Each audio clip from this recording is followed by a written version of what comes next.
السلام علیکم ورحمۃ اللہ وبرکاتہ۔ الحمدللہ رب العالمین والصلاۃ والسلام علی سید المرسلین وصحبہ اجمعین۔ اللہم صلی علی سیدنا شفیعنا مولانا محمد بارک وسلم صلو علیہ صلاۃ وسلام علیک یا رسول اللہ صلاۃ وسلام علیک یا حبیب اللہ صلی اللہ تعالی علیہ وآلہ وسلم۔ باب العلم انواریہ ایجوکیشنل سوسائٹی و جامعہ انواریہ کے زیر اہتمام تفسیر قرآن بنام تبیان القرآن، جو علامہ غلام رسول سعیدی صاحب کی لکھی ہوئی معتبر و مستند کتاب ہے، اس کا سلسلہ وار درس جاری و ساری ہے۔ تو چلیے آج کے سبق کا آغاز کرتے ہیں۔ بسم اللہ الرحمن الرحیم۔ وَمِنَ النَّاسِ مَن يَقُولُ آمَنَّا بِاللَّهِ وَبِالْيَوْمِ الْآخِرِ وَمَا هُمْ بِمُؤْمِنِينَ يخادعون الله والذين آمنوا وما يخدعون إلا أنفسهم وما يشعرون في قلوبهم مرض فزادهم الله مرضا ولهم عذاب أليم بما كانوا يكذبون۔ اور لوگوں میں سے بعض وہ ہے جو کہتے ہیں کہ ہم اللہ پر اور روز آخرت پر ایمان لے آئے، حالانکہ وہ مومن نہیں ہیں۔ وہ بزوم خیش اللہ کو اور ایمان والوں کو دھوکہ دیتے ہیں، اور در حقیقت وہ صرف اپنے آپ کو دھوکہ دیتے ہیں اور وہ اس کا شعور نہیں رکھتے۔ ان کے دلوں میں بیماری ہے تو اللہ تعالیٰ نے ان کی بیماری کو زیادہ کر دیا، اور ان کے لیے دردناک عذاب ہے کیونکہ وہ جھوٹ بولتے تھے۔ اللہ تعالیٰ نے اس سورت کو قرآن مجید کے بیان سے شروع کیا اور یہ فرمایا یہ کتاب متقین کے لیے ہدایت ہے۔ پھر 3 آیتوں میں متقین کی 5 صفات بیان کی، اس کے بعد 2 آیتوں میں کفار کا بیان کیا جو متقین کی ظاہراً اور باطناً ضد ہیں۔ پھر اس کے بعد اب 13 آیتوں میں منافقین کا بیان فرمایا ہے جو کفر اور ایمان کے درمیان مذبذب تھے، یہ زبان سے ایمان لائے اور دل سے ایمان نہیں لائے۔ یہ کفر کی بدترین قسم ہے اور اللہ تعالیٰ کے نزدیک سب سے زیادہ مبغوض ہے، کیونکہ انہوں نے کفر پر ایمان کا ملمہ چڑھایا، دھوکہ اور فریب سے کام لیا اور در پردہ مسلمانوں کے ساتھ استہزاء کیا۔ اسی لیے اللہ تعالیٰ نے ان کی خبث، جہل، ان کے فریب اور ان کی ہٹ دھرمی کا طویل بیان فرمایا، ان کی کئی مثالیں بیان فرمائیں اور یہ اعلان فرمایا کہ منافق جہنم کے سب سے نچلے طبقے میں رہیں گے۔ وَمِنَ النَّاسِ میں جن لوگوں کا ذکر فرمایا ہے، یہ منافقین کی وہ جماعت ہے جو نزول قرآن کے زمانے میں تھی۔ ان میں بڑا منافق عبداللہ ابن ابی ابن سلول تھا۔ عبداللہ ابن ابی ابن سلول ان میں اکثر یہودی تھے جو مطلب براری کے لیے وقتی طور پر بظاہر مسلمان ہو گئے تھے۔ الیوم الآخر سے مراد حشر سے لے کر غیر متناہی مدت ہے، یا روز حشر سے لے کر جنتیوں کے جنت میں اور دوزخیوں کے دوزخ میں جانے کا زمانہ مراد ہے۔ منافقین نے خصوصیت سے یہ کہا کہ ہم اللہ پر ایمان لائے اور آخرت پر ایمان لائے، کیونکہ یہودیوں کا در حقیقت اللہ پر ایمان تھا نہ آخرت پر۔ اللہ پر ایمان اس لیے نہیں تھا کہ وہ کہتے تھے کہ عزیر اللہ کا بیٹا ہے، اس لیے وہ مشرک تھے، اور آخرت پر اس لیے ایمان نہیں تھا کہ ان کا اعتقاد تھا کہ جنت میں یہودیوں کے سوا اور کوئی داخل نہیں ہوگا۔ اس لیے انہوں نے ملمہ کاری کے لیے اللہ اور آخرت پر ایمان کا ذکر کیا تاکہ مسلمان یہ سمجھے کہ وہ یہودیت سے تائب ہو کر خالص مسلمان ہو گئے ہیں۔ اللہ تعالیٰ نے ان کا رد کرتے ہوئے فرمایا وہ مومن نہیں ہیں، یعنی وہ ان سچے اور مخلص مسلمانوں میں داخل نہیں ہیں جن کا یہ عقیدہ ہے کہ اللہ تعالیٰ ان کی خلوت اور جلوت پر مطلع ہے، کیونکہ منافقین بعض ظاہری عبادات کر لیتے تھے اور یہ زعم کرتے تھے کہ ان سے ان کا رب راضی ہو جائے گا۔ اس کے بعد حرص، طمع، شر اور فساد اور مسلمانوں کے ساتھ خیانت اور دسیسہ کاری میں مشغول رہتے تھے، جیسا کہ اس کے بعد کی آیتوں میں اللہ تعالیٰ نے ان کے فتنہ اور فساد کو تفصیل سے بیان فرمایا ہے۔ منافقین کے اللہ اور مسلمانوں کو دھوکہ دینے کے سلسلے میں اعتراضات کے جوابات۔ یخادعون کا لفظ خدع سے بنا ہے۔ خدع کا معنی ہے کسی شخص کے ساتھ کیے ہوئے مکر و فریب یا سازش کو مخفی رکھ کر اس سے خیر خواہی اور ہمدردی کا اظہار کرنا، یہ خدعون کا معنی ہے، جس کا خلاصہ ہے اس کو دھوکہ دینا۔ اور یخادعون چونکہ باب مفاعلات سے ہے، اس لیے اس کا معنی ہے ہر فریق کا دوسرے فریق کو دھوکہ دینا۔ منافقوں کا مسلمانوں کو دھوکہ دینا یہ تھا کہ وہ مسلمانوں پر یہ ظاہر کرتے تھے کہ وہ مومن ہیں اور اپنے کفر کو مخفی رکھتے تھے تاکہ مسلمانوں کے خفیہ منصوبوں پر مطلع ہوں اور پھر اس کی خبر مسلمانوں کے دشمنوں، یہودیوں اور مشرکوں تک پہنچا دیں۔ اس آیت میں یہ فرمایا کہ منافقین اللہ اور مسلمانوں کو دھوکہ دیتے ہیں۔ مسلمانوں کو دھوکہ دینے کی تو وضاحت ہو گئی، اب سوال یہ ہے کہ اللہ کو دھوکہ دینا کس طرح صحیح ہوگا، کیونکہ اللہ تعالیٰ سے کوئی چیز مخفی نہیں ہوتی اور نہ وہ خود اللہ کو دھوکہ دینے کا قصد کرتے تھے۔ اس کا جواب یہ ہے کہ یہاں لفظ اللہ سے پہلے لفظ رسول بطور مضاف محذوف ہے اور یہ مجاز بالحذف ہے، اور معنی یہ ہے کہ وہ رسول اللہ صلی اللہ تعالیٰ علیہ وآلہ وسلم کو دھوکہ دیتے تھے۔ دوسرا جواب یہ ہے کہ چونکہ رسول اللہ صلی اللہ تعالیٰ علیہ وسلم اللہ تعالیٰ کے نائب اور خلیفہ ہیں، اس لیے رسول اللہ صلی اللہ تعالیٰ علیہ وسلم کے ساتھ جو معاملہ کیا جائے وہ اللہ تعالیٰ کے ساتھ معاملہ ہے، اس لیے رسول اللہ صلی اللہ تعالیٰ علیہ وآلہ وسلم کو دھوکہ دینا اللہ کو دھوکہ دینا ہے، جیسا کہ اللہ تعالیٰ نے ان آیات میں اس کو واضح فرمایا ہے۔ من یطیع الرسول فقد اطاع اللہ، سورہ نساء آیت نمبر 80۔ جس نے رسول کی اطاعت کی اس نے اللہ کی اطاعت کی۔ رسول اللہ صلی اللہ تعالیٰ علیہ وآلہ وسلم نے بیعت عقبہ ثانیہ میں 70 انصار سے ان کی جانوں اور مالوں کو جنت کے بدلہ میں خرید لیا، تو اللہ تعالیٰ نے فرمایا ان اللہ اشترى من المؤمنین انفسهم واموالهم بان لهم الجنہ، سورہ توبہ آیت نمبر 111۔ بے شک اللہ نے مسلمانوں سے ان کی جانوں اور مالوں کو جنت کے بدلہ میں خرید لیا۔ ان الذین یبایعونک انما یبایعون اللہ، سورہ فتح آیت نمبر 10۔ بے شک جو لوگ آپ سے بیعت کرتے ہیں وہ اللہ ہی سے بیعت کرتے ہیں۔ جس طرح آپ کی اطاعت کرنا اللہ کی اطاعت کرنا، آپ کا خریدنا اللہ کا خریدنا ہے اور آپ سے بیعت کرنا اللہ سے بیعت کرنا ہے، اسی طرح آپ کو دھوکہ دینا اللہ کو دھوکہ دینا ہے، اور یہی مجاز فی نسبت اللہ یقائی ہے۔ دوسرا سوال یہاں پر یہ ہے کہ یخادعون باب مفاعلت سے ہے، اور اب اس باب کے اعتبار سے اس کا معنی ہے ہر ایک کا دوسرے کو دھوکہ دینا۔ منافقین تو اللہ کو اور مسلمانوں کو دھوکہ دیتے تھے، اللہ تعالیٰ کے حق میں یہ کہنا کس طرح درست ہوگا کہ وہ منافقین کو دھوکہ دیتا ہے؟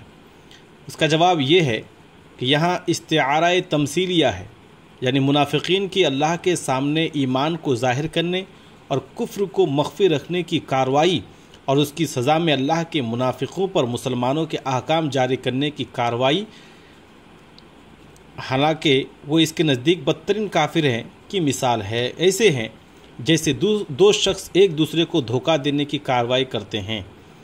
دوسرا جواب یہ ہے کہ یخادعون یخدعون کے معنی میں ہے اور اس کو مبالغتاً یخادعون کے ساتھ تعبیر فرمایا۔ شعور کا معنی، اللہ تعالیٰ نے فرمایا وہ صرف اپنے آپ کو دھوکہ دیتے ہیں اور وہ اس کا شعور نہیں رکھتے۔ عقل سے جو ادراک کیا جائے اس کو علم کہتے ہیں اور حواس سے جو ادراک کیا جائے اس کو شعور کہتے ہیں، سورہ بقرہ آیت نمبر 9۔ مرض کی تعریف اور منافقین کے مرض کا بیان، اللہ تعالیٰ نے فرمایا ان کے دلوں میں بیماری ہے تو اللہ نے ان کی بیماری کو زیادہ کر دیا۔ انسان کے بدن کو ایسی چیزیں عارض ہوں جن سے اس کے مزاج اور اعتدال میں فرق واقع ہو اور اس کی کارکردگی متاثر ہو جائے، اس کو مرض کہتے ہیں۔ عوارض جسمانیہ میں مرض حقیقت ہے اور عوارض نفسانیہ میں مثلا حسد، بغض، برائی سے محبت وغیرہ میں مرض مجاز ہے۔ منافقین کا مرض نفسانی تھا، کیونکہ جب سے نبی کریم صلی اللہ تعالیٰ علیہ وآلہ وسلم مدینہ منورہ تشریف لائے تھے، مدینہ میں یہودیوں کی ریاست جاتی رہی تھی، اس غم میں ان کا دل جلتا رہتا تھا اور یہی جلنا اور حسد کرنا ان کا مرض تھا، اور رسول اللہ صلی اللہ تعالیٰ علیہ وآلہ وسلم کا اقتدار دن بدن بڑھ رہا تھا، اس سے ان کا مرض بڑھ رہا تھا۔ یا بار بار وحی نازل ہونے اور ان کو دن بدن زیادہ احکام کا مکلف کرنے سے ان کا مرض بڑھ رہا تھا۔ جھوٹ کی تعریف، اس کا شرعی حکم اور منافقین کے جھوٹ کا بیان۔ اللہ تعالیٰ نے فرمایا اور ان کے لیے دردناک عذاب ہے کیونکہ وہ جھوٹ بولتے تھے۔ سورہ بقرہ آیت نمبر 10۔ منافقین کا جھوٹ یہ تھا کہ ان کے دلوں میں کفر تھا اور زبان سے امنا ہم ایمان لے آئے کہہ کر جھوٹ بولتے تھے۔ جو خبر واقع کے مطابق نہ ہو وہ جھوٹ ہے۔ جھوٹ بولنا حرام ہے کیونکہ اللہ تعالیٰ نے جھوٹ بولنے پر دردناک عذاب کی وعید سنائی ہے۔ جھوٹ بولنے کی ممانعت اور اس کے عذاب کے متعلق احادیث۔ امام ابو داؤد روایت کرتے ہیں، حضرت عبداللہ ابن مسعود رضی اللہ تعالیٰ عنہ بیان کرتے ہیں کہ رسول اللہ صلی اللہ تعالیٰ علیہ وآلہ وسلم نے فرمایا، اپنے آپ کو جھوٹ سے بچاؤ کیونکہ جھوٹ فجور گناہ تک پہنچاتا ہے اور فجور دوزخ تک پہنچاتا ہے۔ ایک شخص جھوٹ بولتا ہے اور جھوٹ کے مواقع تلاش کرتا ہے حتیٰ کہ اللہ تعالیٰ کے نزدیک اس کو کذاب لکھ دیا جاتا ہے۔ سنن ابو داؤد جلد نمبر 2 صفحہ نمبر 225۔ امام مسلم روایت کرتے ہیں، حضرت حفص بن عاصم رضی اللہ تعالیٰ عنہ بیان کرتے ہیں کہ رسول اللہ صلی اللہ تعالیٰ علیہ وآلہ وسلم نے فرمایا، کسی آدمی کے جھوٹ ہونے کے لیے یہ کافی ہے کہ وہ سنی سنائی بات کو بیان کر دے۔ صحیح مسلم جلد نمبر 1 صفحہ نمبر 8۔ حضرت ابو ہریرہ رضی اللہ تعالیٰ عنہ بیان کرتے ہیں کہ رسول اللہ صلی اللہ تعالیٰ علیہ وآلہ وسلم نے فرمایا، آخر زمانہ میں ایسے دجال اور کذاب ہوں گے جو تم سے ایسی احادیث بیان کریں گے جو تم نے سنی ہوگی نہ تمہارے باپ دادا نے۔ تم ان سے دور رہو، وہ تم سے دور رہیں، کہیں وہ تم کو گمراہ نہ کر دیں اور فتنے میں مبتلا نہ کر دیں۔ صحیح مسلم جلد نمبر 1 صفحہ نمبر 10۔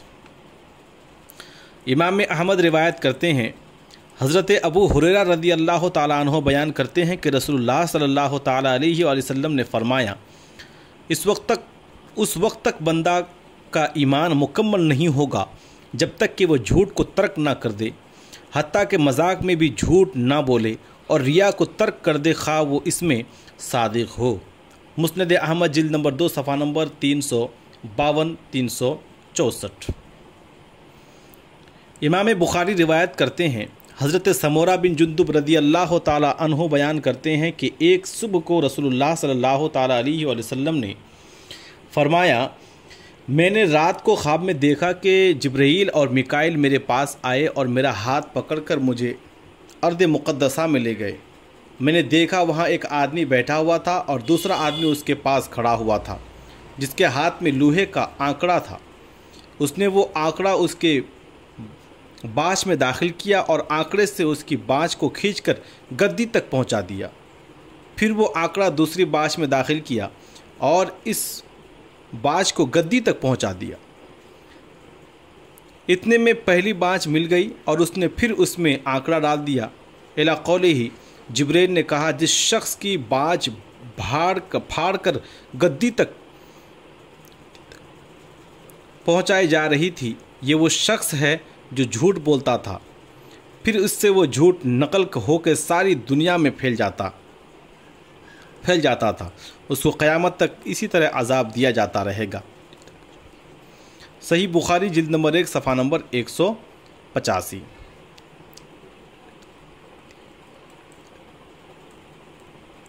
جھوٹ بولنے کی رخصت کے مواقع۔ جیسا کہ ہم نے پہلے ذکر کیا ہے کہ کذب حرام ہے، لیکن حلال اور حرام کرنے کے احکام شارع کے اختیار میں ہیں۔ اللہ تعالیٰ جس چیز کو چاہے حلال کر دے اور جس چیز کو چاہے حرام کر دے۔ اللہ اور اس کے رسول نے کذب کو حرام قرار دیا ہے، لیکن بعض مواقع پر اللہ اور اس کے رسول نے کذب کی اجازت دی ہے۔ امام ترمذی روایت کرتے ہیں، ان اسماء بنت یزید قالت قال رسول اللہ صلی اللہ تعالی علیہ وآلہ وسلم لا يحل الكذب الا في ثلاث يحدث الرجل امرأته يرديها والكذب في الحرب والكذب ليصلح بين الناس۔ جامع ترمذی صفحہ نمبر 287۔ حضرت اسماء بنت یزید رضی اللہ تعالی عنہ بیان کرتی ہیں کہ رسول اللہ صلی اللہ تعالی علیہ وآلہ وسلم نے فرمایا، 3 صورتوں کے سوا جھوٹ بولنا جائز نہیں ہے۔ ایک شخص اپنی بیوی کو راضی کرنے کے لیے جھوٹ بولے، جنگ میں جھوٹ بولنا، لوگوں میں مصلحت لوگوں میں صلح کرانے کے لیے جھوٹ بولنا، جان مال اور عزت بچانے کے لیے جھوٹ بولنے کی اجازت۔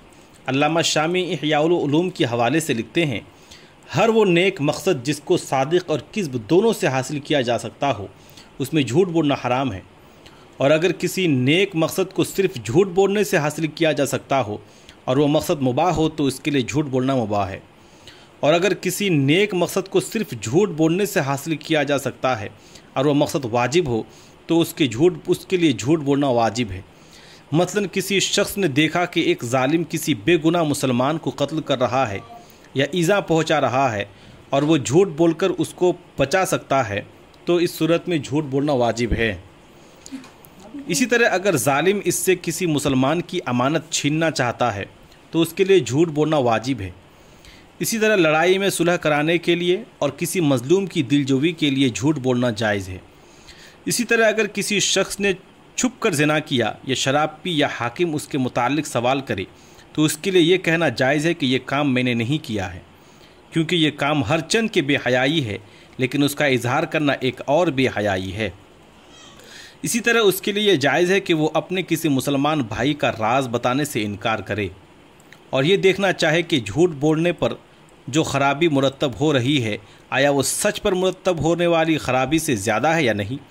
اگر جھوٹ بولنے سے زیادہ خرابی مترتب ہو تو جھوٹ نہ بولے، ورنہ جھوٹ بول سکتا ہے۔ اگر جھوٹ بولنے سے انسان کا اپنا حق ضائع ہوتا ہے تو عزیمت یہ ہے کہ جھوٹ نہ بولے۔ اگر دوسرے مسلمان کا حق ضائع ہوتا ہے تو پھر اس پر واجب ہے کہ وہ جھوٹ بولے اور دوسرے مسلمان کے حق کی حفاظت کرے۔ خلاصہ یہ ہے کہ مسلمان کا اپنی جان مال اور عزت بچانے کے لیے جھوٹ بولنا جائز ہے اور دوسرے مسلمان کی جان مال اور عزت بچانے کے لیے جھوٹ بولنا واجب ہے۔ شعر اور مبالغہ میں جھوٹ کا جواز۔ کسی بات میں مبالغہ کرنا جھوٹ نہیں ہے، جیسا کہ کوئی شخص کہے میں تمہارے پاس 1000 بار گیا ہوں، یعنی بار بار گیا ہوں۔ مبالغہ کے جواز پر اس حدیث سے صحیح میں دلیل ہے، اما ابو جہم فلا یضع عصاہ عن عاتقہ، صحیح مسلم جلد نمبر 1 صفحہ نمبر 483۔ لیکن ابو جہم تو اپنے کندھے سے لاٹھی اتارتا ہی نہیں، یعنی وہ بیوی کو بہت مارتا ہے۔ اسی طرح شعر میں بھی جھوٹ جائز ہے جبکہ اس کو مبالغہ پر نہ محمول کیا جا سکے۔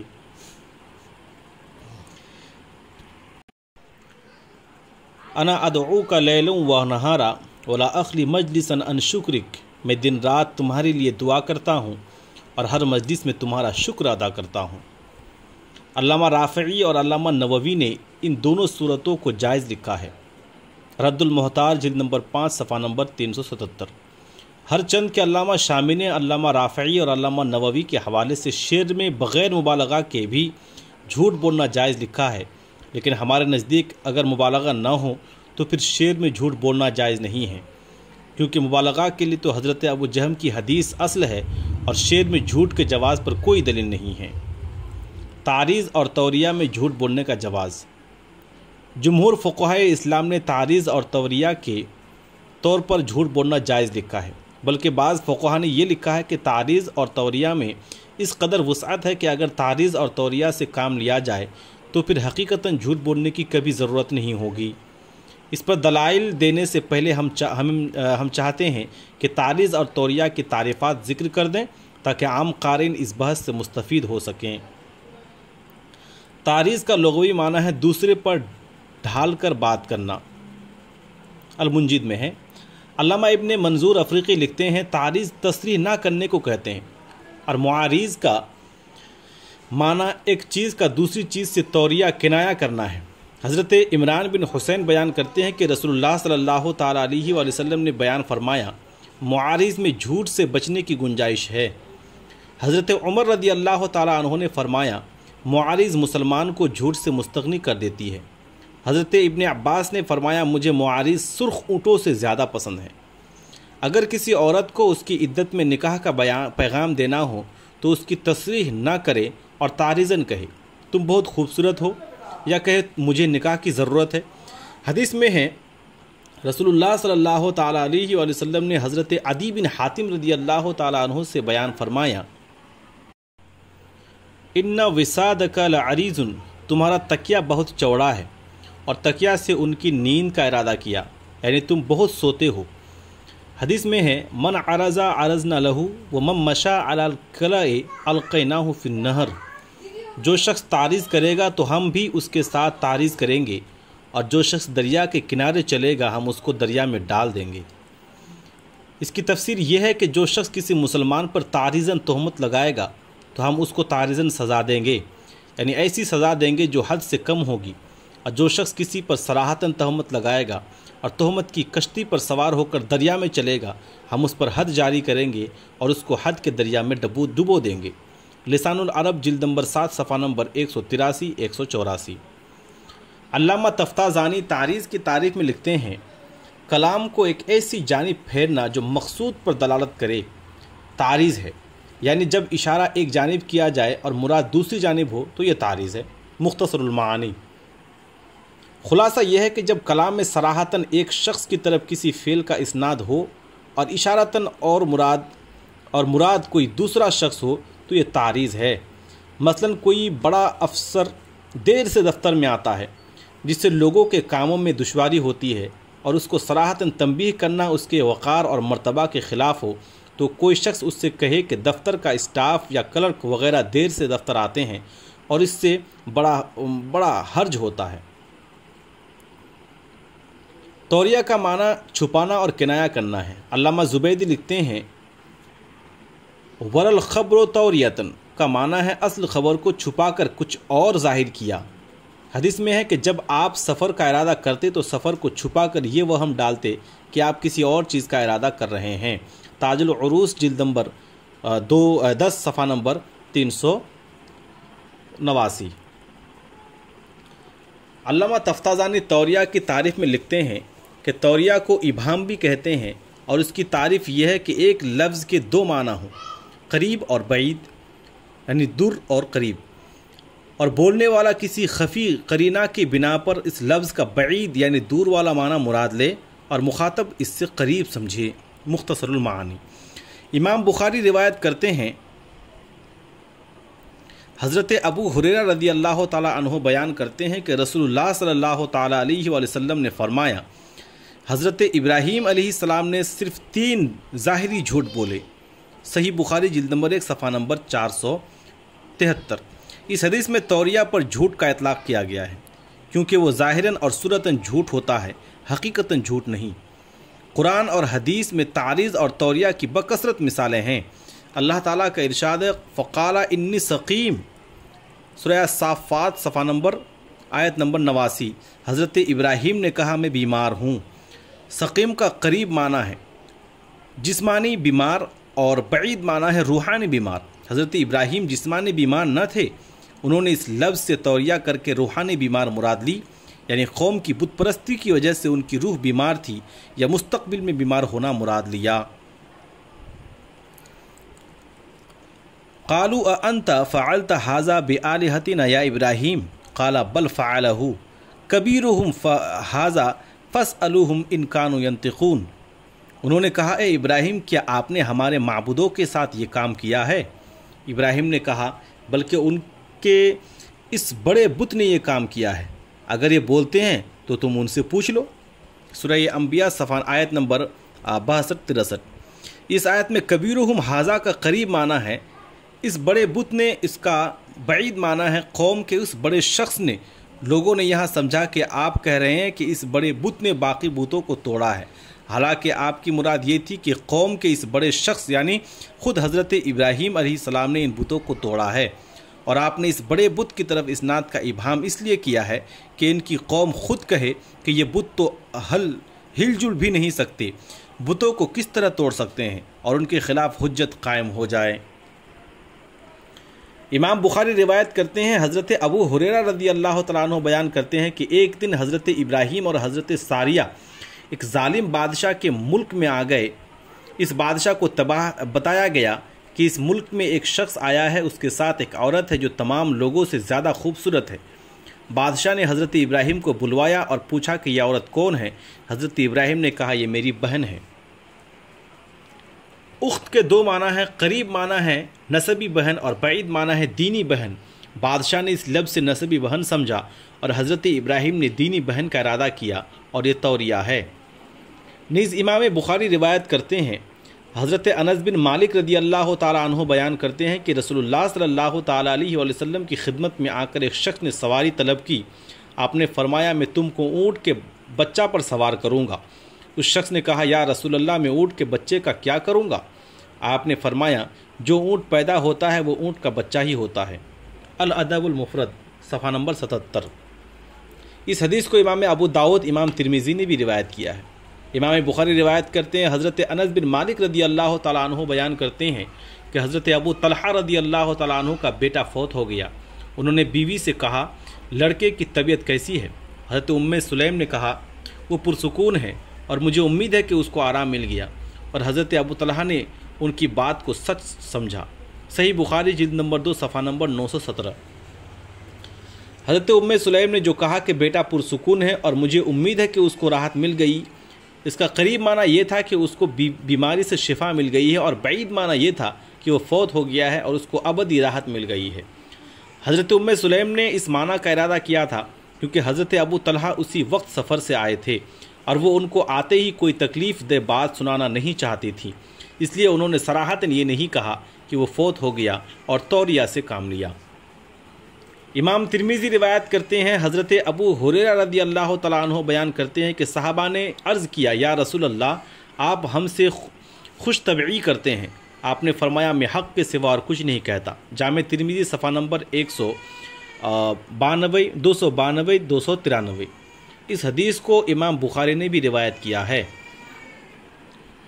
آج کا ہمارا یہ سبق صفحہ نمبر 284 سے شروع ہوتا ہے اور 291 پر ختم ہوتا ہے۔ السلام علیکم ورحمۃ اللہ وبرکاتہ۔